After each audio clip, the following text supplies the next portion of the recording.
Welcome back, guys, to another technical help question. I'll be going through the question, the answers, and hoping to help find that answer.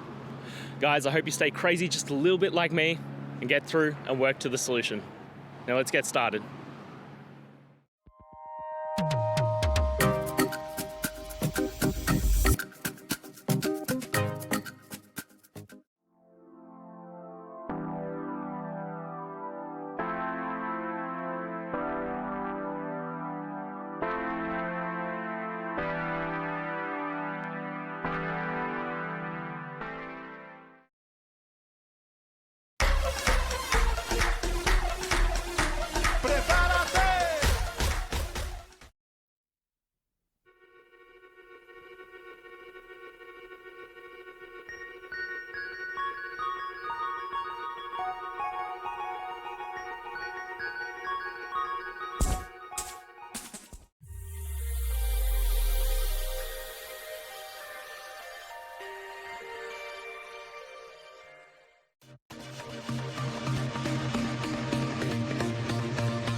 And that's it, guys. We've gone through, answered your questions, and hopefully found that solution that you're looking for.